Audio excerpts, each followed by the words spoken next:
Selamat pagi pemirsa, apa kabar Anda hari ini? Semoga selalu dalam keadaan semangat dan sehat. Senang sekali saya Nofri Afandi kembali menyapa Anda pemirsa di rumah dari Hotel Grand Mercure Medan dalam program Inspirasi Pagi TV One.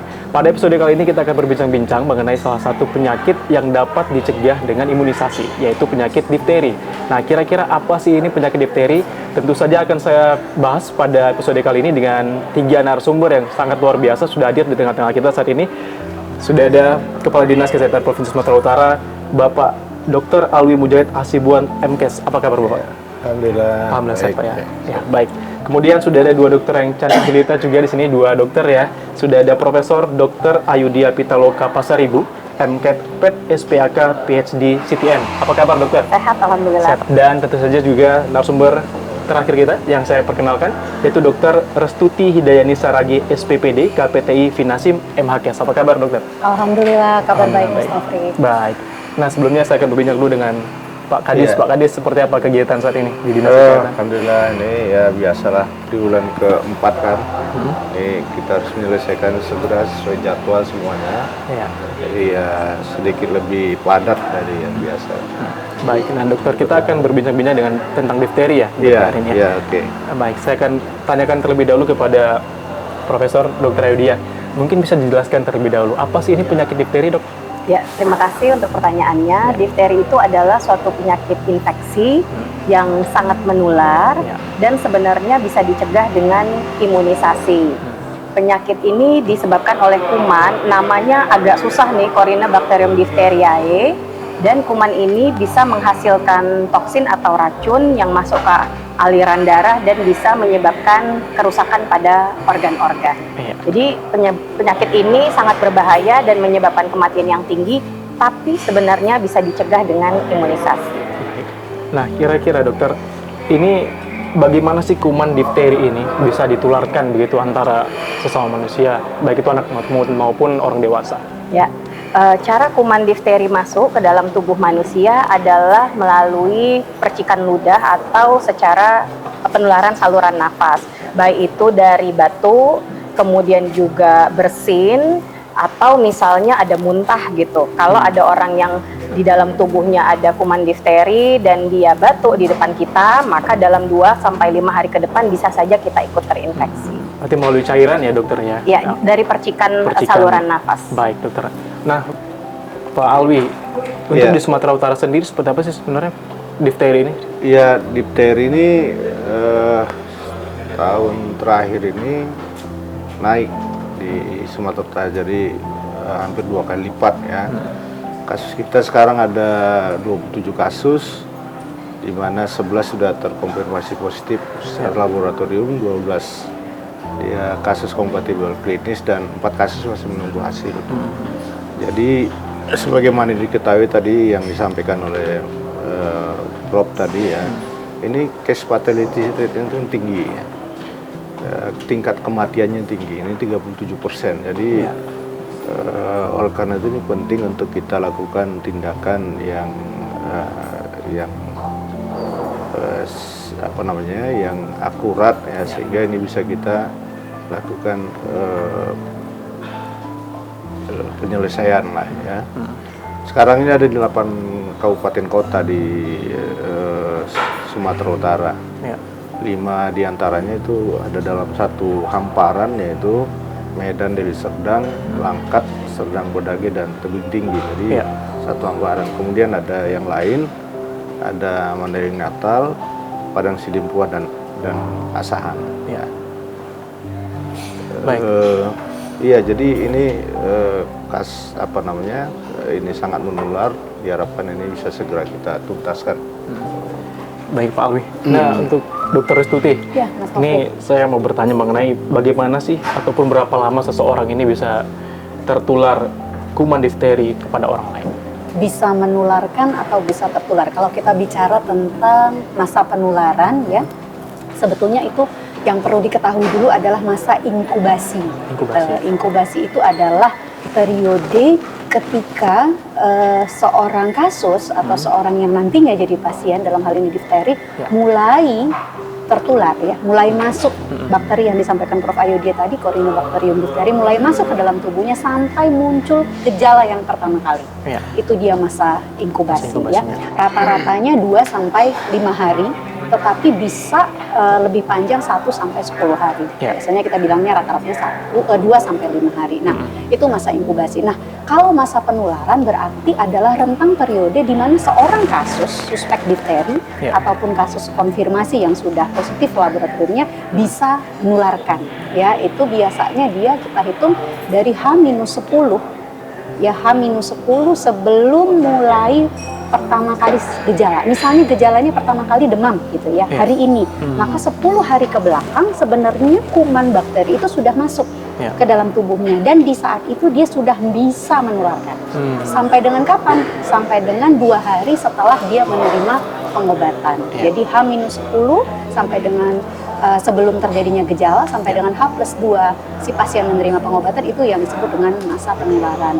Nantinya kalau lebih lanjut kita bicara sampai kepada mencari siapa saja yang berkontak erat, ini juga tentang waktunya. Berarti ada butuh untuk penelusuran lebih lanjut ya? Ya, dokter? ya, siapa-siapa saja yang kemungkinan tertular Iya. dari si kasus tadi, dari H-10 sampai dengan H+2 Iya. setelah diberi pengobatan. Ada tidak dokter ini yang komplikasi mengenai difteri? Oh iya, ada. Selain daripada yang disampaikan Prof. Ayodhya tadi dan Ya. Kepala Dinas kita, bahwa tingkat kematiannya sangat-sangat tinggi sekali, Ya. itu juga tingkat kematian yang tinggi tersebut juga ada hubungannya dengan penyulit alias komplikasi. Penyulit yang paling sering itu namanya miokarditis, Mas. Miokarditis itu adalah peradangan di otot jantung. Ya. Oke, karena tadi bakterinya bisa jalan-jalan gitu, ngalir Iya. dari suatu tempat, dari saluran pernafasan atau dari kulit ya. Difteri juga bisa kena di kulit, kemudian masuk dia ke aliran darah, nyampe di jantung, di otot jantung, jadi peradangan namanya miokarditis. Yang kedua, bisa juga peradangan terjadi di persarafan, Iya. namanya neuritis. Neuritis. Gitu. Dan kalau miokarditis itu biasanya terjadi di minggu kedua, biasanya paling sering. Tapi kalau neuritis itu bisa lebih panjang. Iya. Pada saat pasiennya sudah dinyatakan sembuh, sudah selesai difterinya, sudah bersih, nah komplikasinya masih bisa terjadi. Masih bisa Ini terjadi. juga yang menjadi tanda bahwa sangat-sangat penting kita mengenali dan menanggulangi difteri. Satu lagi yang juga tidak kalah parah ya untuk komplikasinya adalah kelumpuhan saraf, ya, kelumpuhan saraf pusat maupun saraf perifer. Ya. Baik, nah dokter, kira-kira seperti apa sih mekanisme penanganan kasus difteri ini? Oke, ini kalau disampaikan mekanisme, kita ada mekanisme secara general, secara program, ada mekanisme tata laksana di rumah sakit. Ya. Gitu ya. Kalau secara sempit tata laksana di rumah sakit, begitu seorang pasien didiagnosis, oh ini suspek atau dugaan difteri ya, melalui gejala-gejalanya cocok difteri, maka pasien ini harus masuk ke dalam ruang isolasi. Isolasi. Ya, sama seperti waktu kita COVID dulu, Mas Ya, Nofri, ya, ya, nggak boleh keliaran, nggak boleh di rumah gitu ya, dirawat, dimasukkan ke ruang isolasi. Kemudian diterapi dengan menerapkan para dokter dan perawat dan tenaga kesehatan menetapkan yang namanya prinsip kewaspadaan. Ya. Kontak, tadi Prof. Ayodhya sudah menyampaikan bahwa melalui droplet kan, melalui percikan. Ya, Berarti percikan. harus apa? Harus sering cuci tangan. Baik penunggu pasiennya, baik pasiennya maupun dokter dan perawat yang menanganinya. Itu prinsip kewaspadaan supaya penularannya menjadi terhenti. Kemudian prinsip pengobatannya, ada 2 pengobatan yang harus dimasukkan wajib gitu ya. Yang pertama adalah ADS singkatannya, anti difteri serum gitu. Itu diberikan 1 kali, dosisnya ada sesuai dengan keparahan dan lokasi yang terlibat ya, lokasi difterinya di mana. Kemudian yang kedua dikasih antibiotik. Gitu, dikasih antibiotik ya, ada 2 pilihannya, alternatifnya, dan diberikan selama 14 hari. Itu 14 hari. untuk terapi di rumah.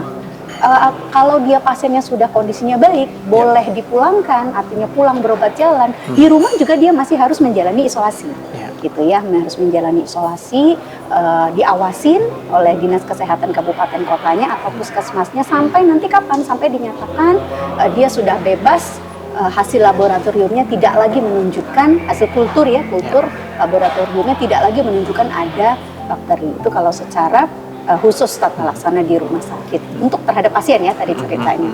Kalau secara general program berarti selain sudah penegakan diagnosis harus dicari kasus, Mas. Ya. Kasus yang mungkin tertular, Ya. yang lain namanya kontak erat, itu penelusuran kontak erat atau namanya PE, penyelidikan epidemiologi, ya.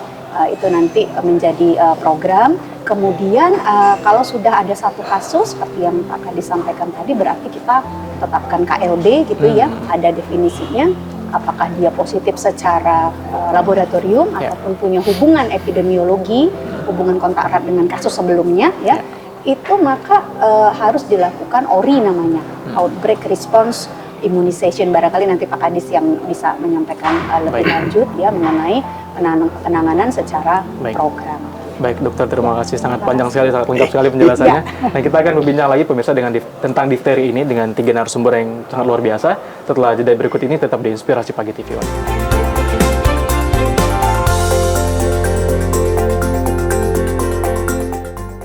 Begitu ya ternyata. Jadi melibatkan para wakil duta besar yang ada di Malaysia. Pagi hari yang selalu mencerahkan. Perbaharui terus informasi pagi Anda. Beda dengan rakyatnya. Kalau Pak Harto itu kan jelas punya konstituen dong. Ya.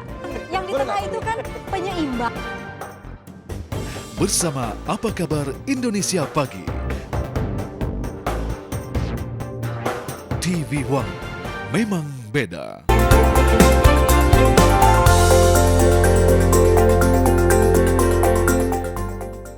Masih di Inspirasi Pagi TV One, pemirsa, kita akan berbincang lagi tentang difteri. Saya akan tanya dengan Profesor Aidia.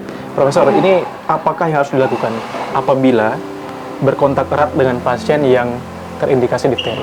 Ya, jadi pertama kita tahu dulu apa definisi kontak erat. Ya. Kontak erat adalah orang yang tinggal serumah atau yang punya jarak berkontak dengan penderita difteri setidaknya 1 meter dalam waktu sekitar 15 menit. Ya. Jadi mirip seperti pada COVID.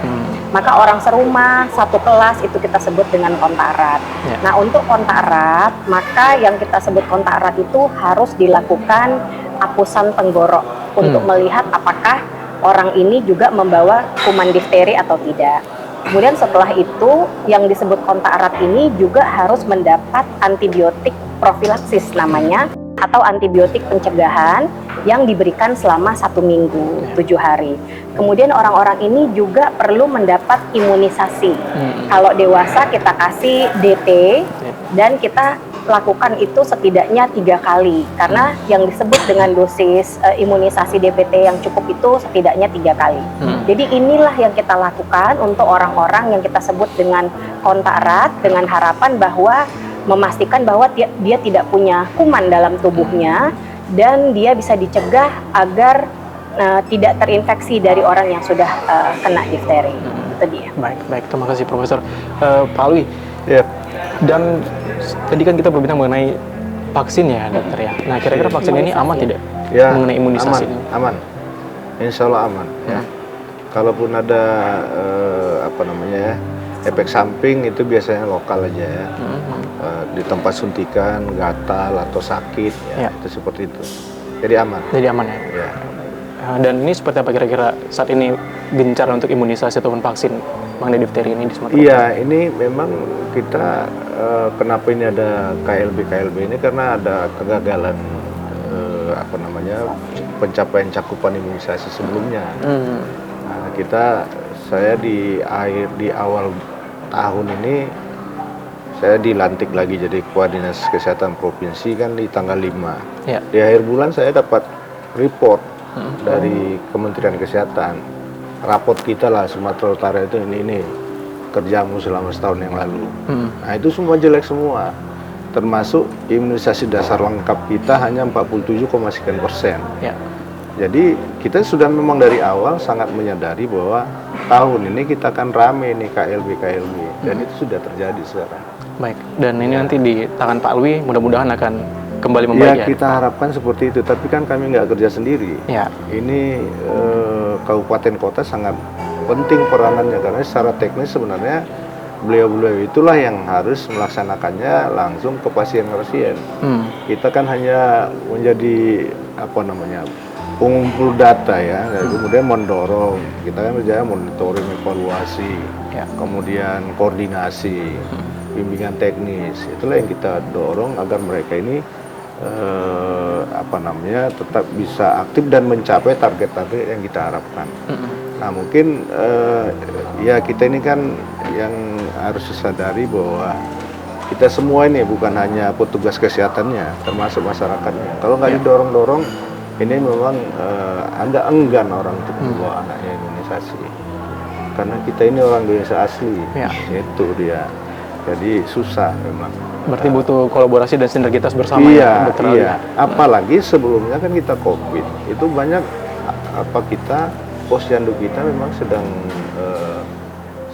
menurun itunya. Bahkan ada yang sudah mati posyandunya. Ini sekarang sedang kita coba galakkan semua sehingga kembali kita bisa mencapai target kita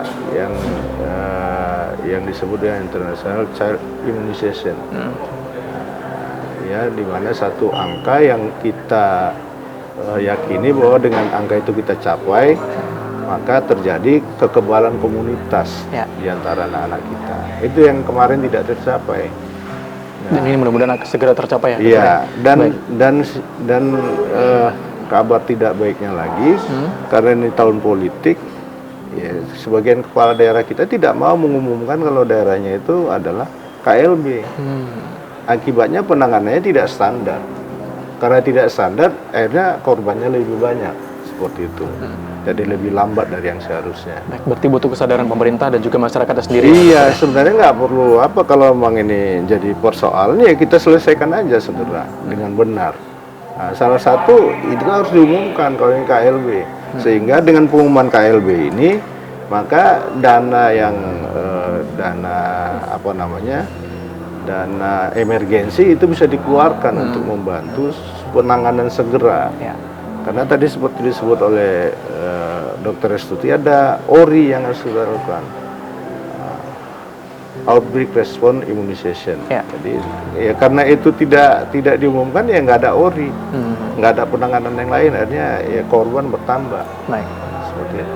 Baik, Dr. Alwi, tadi dikatakan bahwa ini sedang terus digencarkan imunisasi. Nah, Dr. Restuti, kira-kira seseorang yang sudah pernah terkena difteri ini, apakah perlu diimunisasi ulang? Oh iya, prinsipnya adalah perlu pemahaman kita bahwa imunisasi apapun, bukan hanya imunisasi difteri, tidak berarti menjamin 100% kita tidak akan terkena penyakit tersebut, sama seperti COVID ya. Tetapi kalaupun kita terkena, maka biasanya gejalanya akan menjadi jauh lebih ringan dan kemungkinan kita meninggal juga menjadi jauh lebih menurun. Itu dia prinsipnya. Dan pasti resiko orang yang tidak diimunisasi untuk mendapatkan difteri lebih besar daripada orang yang mendapatkan imunisasi. Pertanyaannya sampai kapan gitu ya? Biasanya ada yang disebut dengan dosis booster atau dosis ulangan untuk penguat. Itu biasanya diberikan setelah 10 tahun ya, dari sejak selesai dosis pertama ya. Untuk difteri itu DPT kalau untuk dewasa itu diberikan 3 kali di bulan ke-0, bulan ke-1 dan bulan ke-6. Barangkali untuk anak lebih tepatnya Prof. Ayudhya. Baik, nah Prof. Ayudhya, saya juga penasaran kira-kira ini seseorang yang seperti apa yang dianggap rentan ini terkena difteri. Tapi bisa dijawab nanti, dokter. Kita akan jeda sejenak, tetap di Inspirasi Pagi TV One.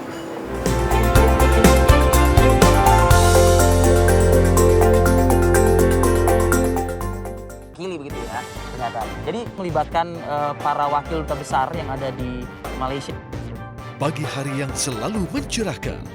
Perbaharui terus informasi pagi Anda. Beda dengan rakyatnya. Kalau partai itu kan jelas punya konstituen dong. Ya, yang di tengah itu kan penyeimbang.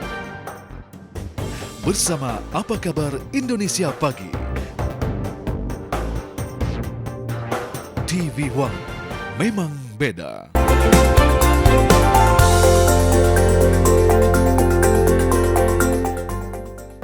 Masih di Inspirasi Pagi TV One, pemirsa. Prof. Ayudhya, tadi saya tanya nih, kira-kira siapa sih ini orang-orang yang dianggap rentan nih terkena difteri? Ya, orang yang rentan terhadap infeksi difteri itu terutama adalah orang yang belum pernah mendapat vaksinasi atau tidak diimunisasi, atau orang-orang yang imunisasinya tidak lengkap.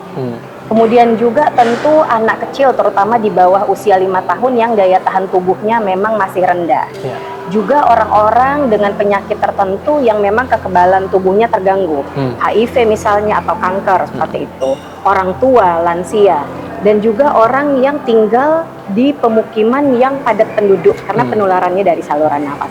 Maka kelompok ini adalah orang yang cukup rentan untuk terinfeksi difteri. Berarti komorbid juga berpengaruh. Betul. Ya, Prof ya. Ya. Nah, baik Prof, nah kira-kira untuk jadwal imunisasi yang baik nih untuk masyarakat tuh seperti apa? Ya, kalau kita bicara jadwal imunisasi difteri untuk Ya. anak, itu dia sudah masuk ke dalam combo DPT. Jadi difteri, pertusis, tetanus yang dimulai diberikan pada usia 2 bulan, Ya. kemudian 3 bulan, 4 bulan, kemudian ulangannya 18 bulan, kemudian pada usia SD kelas 1, SD kelas 2, dan juga SD kelas 5. Sesudah ini lengkap, maka ulangan nanti diperlukan 10 tahun setelah itu lagi. Baik. Nah, Dokter Restuti, Ya. ini kira-kira jika sudah dapat vaksin imunisasi lengkap, DPT, HB, HIB, apakah dapat kebal seumur hidup nih dari penyakit difteri? Kita tidak ada mengenal kata kebal seumur hidup Ya. untuk penyakit apapun sebenarnya ya. Tetapi seperti yang saya sudah sampaikan bahwa peluang untuk kalau terinfeksi maka biasanya gejalanya akan jauh lebih ringan. Gitu ya. Jadi itu perlu pemahaman bahwa tidak menjamin 100% garansi bahwa akan kebal seumur hidup. Tapi prinsipnya seperti disampaikan Prof. Ayodia, kalau tidak diimunisasi maka resikonya jauh lebih besar daripada orang yang diimunisasi. Baik, nah dokter, nah, jika ada kasus difteri dilaporkan, apa yang perlu dilakukan oleh pasien maupun keluarga dari pasien tersebut? Paling simpel lapor ke puskesmas. Puskesmas, yang Misalnya paling sudah terdekat tahu ya? ada demam, sakit tenggorokan, kemudian di tenggorokan ada selaput putih-putih keabu-abuan gitu ya, ada sesak nafas, hal-hal seperti itu ya, itu langsung saja lapor, datang ke puskesmas setempat yang paling dekat. Berarti itu salah satu ciri-cirinya ya dok? Ya, Atau ada ciri-ciri lainnya yang bisa mudah dikenali untuk seseorang? Gejala-gejalanya seperti tadi bisa demam, bisa juga tanpa demam, tetapi yang paling khas itu adalah adanya tidak nyaman menelan, ya, rasa tidak nyaman menelan ataupun nyeri menelan ataupun nyeri tenggorokan, ya. Kemudian bisa batuk, ya. Kemudian itu tadi kita menyebutnya pseudomembran atau lapisan seperti selaput berwarna putih keabu-abuan di dalam rongga, ya, rongga mulut dan saluran tenggorokan kita, saluran nafas kita. Ya, dia khas sekali. Kalau dipaksa dikopek, istilah orang Medan dikopek gitu ya, dikelupas, dicopot itu gitu ya dicopot, itu akan mudah berdarah. Ya, Oke. gitu. Bisa juga sesak nafas, suaranya serak sampai kayak ngorok, bisa juga lehernya gede, Mas. Lehernya besar. Gitu. Satu lagi, difteri itu juga bisa mengenai kulit. Gitu. Jadi ada luka ya di kulit tapi tertutup oleh selaput membran putih keabuan. Oh, jadi kayak menebal gitu ya? Ya, dok, ya? kalau ada seperti itu ya, meskipun nanti bisa jadi bukan difteri gitu ya, tetapi lebih baik kita di awal ya waspada, langsung aja ke puskesmas terdekat atau rumah sakit terdekat. Baik, nah dokter, kira-kira penanganan dari penyakit difteri ini saat ini dibantu oleh pemerintah atau seperti apa? Pada prinsipnya sesuai dengan aturan hukum yang berlaku, apabila ditetapkan oleh pemerintah daerah kabupaten kotanya sebagai suatu KLB atau kejadian luar biasa, ya, maka itu menjadi tanggung jawab pemerintah daerah setempat yang menyatakan KLB. Masalahnya tadi seperti sudah disampaikan Dr. Alwi, sebenarnya de facto-nya sudah KLB, tetapi de jure-nya enggan atau belum diinikan, dideklarasikan. Padahal harusnya tidak ada keengganan, ketakutan luar biasa. Toh kita sudah menjalani COVID dan baik kok ya, gitu ya. Alhamdulillah kita sudah survive, kita sudah bisa melewatinya, menanganinya bersama-sama. Baik, nah Prof. Ayodia, nah kira-kira setelah suatu daerah nih mengumumkan bahwa iya KLB untuk kondisi difteri, butuh berapa lama sih biasanya untuk menangani masa ini? Ya, jadi kalau menangani supaya daerah itu nggak ada difteri lagi, dari kondisi itu kerja panjang, kerja sangat panjang. Tapi kalau semua bekerja bersama-sama dan seperti tadi disampaikan deklarasi kejadian luar biasa itu dikeluarkan, maka pemerintah akan mengeluarkan ORI, Outbreak Response Immunization, dan imunisasi itu dimulai pada bulan ke-0, bulan 1, bulan ke-6. Kalau itu dilakukan ke lebih dari 95% penduduk di satu populasi, maka hampir pasti kita bisa terbebas dari penyakitnya. Tapi tentu itu butuh waktu yang cukup panjang. Butuh waktu panjang ya. Nah, kira-kira seandainya nih, Dokter Restuti, kalau misalnya ada pasien yang terkena difteri, tapi dia menolak untuk ditangani seperti diisolasi ataupun dibawa ke rumah sakit dan lain-lain, apakah ini ada dari segi boleh hukum? nggak nolak gitu ya dari segi hukum? Ya. Sebenarnya ini, makasih Mas Nofri, baik sekali pertanyaannya. Kita perlu memberi edukasi lagi kepada masyarakat, mengingatkan kembali bahwa hal itu dilarang, ya, baik dalam undang-undang yang lama, ya, maupun undang-undang yang baru. Undang-undang yang baru kita tahu sekarang Undang-Undang Nomor 17 tahun 2023 tentang kesehatan, di pasal 400 jelas gitu letterleknya, ya. Seseorang itu dilarang, ya, dilarang untuk menghalang-halangi upaya pemerintah dalam menanggulangi wabah. Nah, kalau katanya dilarang berarti jawabannya nggak boleh nolak gitu, karena tadi terapi kah, apalagi penelusuran kontak erat kah, ORI kah, itu adalah semua bagian dari penanggulangan wabah, isolasi, karantina. Prinsipnya sebenarnya simpel, Mas Nofri, tinggal ngulangin aja apa yang sudah kita sukses kerjakan di masa pandemi COVID. Beres. Kita sudah berpengalaman dengan hal itu. Tinggal ngulangin, padahal ini skalanya lebih kecil kok gitu. Baik, kita ke Dokter Alwi lagi nih, Dokter. Ini kira-kira seperti apa sih peran Dinas Kesehatan Provinsi Sumatera Utara dan juga Puskesmas dalam menangani difteri ini? Ya, Dinas Kesehatan ya harus bertanggung jawab terhadap keseluruhan keseluruhan kegiatannya. Nanti beliau-beliau akan mendukung, ya. Jadi yang memanage ini semua ya tentunya dari Dinas Kesehatan Provinsi, Kabupaten Kota, dan sampai ke Puskesmas, ya. Jadi mengkoordinir ini dan kemudian melakukan pelacakan terhadap kontak erat dan sebagainya, melakukan penyelidikan epidemiologi, kemudian memastikan bahwa ada perbekalan sehingga tidak terjadi korban yang lebih besar, ya. Dan langkah-langkah ini harus dilakukan, langkah-langkah pencegahan dan seterusnya. Dan juga harus ada kita laporkan secara berkala, secara terjadwal itu ke pemerintah pusat. Jadi memang itu yang harus dilakukan. Nah, mudah-mudahan dengan seperti itu kolaborasi semuanya, secara manajemen tentu kamilah yang menyelesaikan. Secara teknis beliau-beliau inilah yang akan mendukung. Nah, kemudian masyarakat tentu harus rela, harus mendukung agar ini bisa bersama-sama kita tuntaskan, kira-kira begitu. Jadi mungkin itulah tentu harapan kami kepada masyarakat kita, karena kadang-kadang masyarakat kita ini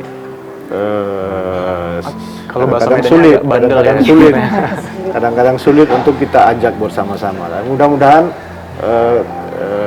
dengan pendekatan yang baik barangkali masih dimungkinkan lah. Kita pernah bersama-sama menghadapi COVID, tentu untuk hal-hal yang lebih sederhana tentu ya pasti bisa lah, insya Allah baik bisa. Terakhir nih Pak Alwi, kira-kira kesiapan puskesmas kita di Medan maupun Sumatera Utara seperti apa dalam menangani difteri? Kesiapan puskesmas kita siap ya, mereka sudah terlatih, sudah kita latih, sudah kita kasih kemampuan untuk bisa mulai dari perencanaan sampai actionnya untuk penanggulangan semua masalah wabah dan KLB yang terjadi. Jadi memang sudah siap. Itu secara berkala juga kita latih mereka untuk bisa tetap siap dan tetap dalam kondisi yang prima untuk bisa menanggulangi hal tersebut. Dan di kita ada disebut dengan surveillance. Surveillance itu seperti intelijennya. Jadi memang itu sudah bekerja setiap saat sebenarnya. Begitu ada isu, udah bekerja. Ada isu bekerja. Dan kemudian itulah yang kemudian menjadi informasi yang penting untuk kita mengambil keputusan dan menetapkan suatu langkah. Baik, dan yang pasti saat ini pemerintah melalui Dinas Kesehatan terus bekerja menanggulangi difteri ini. Terima kasih Dr. Alwi, sangat luar biasa sekali penjelasannya. Sudah ada Dr. Restuti dan Prof. Ayudhya yang memberikan pencerahan kepada masyarakat pemirsa di rumah akan bahaya difteri dan seperti apa pencegahannya. Dan tentu saja mari bersama kita tingkatkan kesadaran kita membantu pemerintah untuk menanggulangi difteri dan ayo gencarkan imunisasi. Dan berakhir sudah episode Inspirasi Pagi TV One pada hari ini yang membahas tentang difteri. Tentu saja saya ucapkan terima kasih pada ketiga narasumber yang sudah luar biasa memberikan informasi kepada masyarakat. Dan saya Nofri Afandi bersama kerabat kerja petugas pamit undur diri. Wassalamualaikum warahmatullahi wabarakatuh dan sampai jumpa. Diminum, Dok.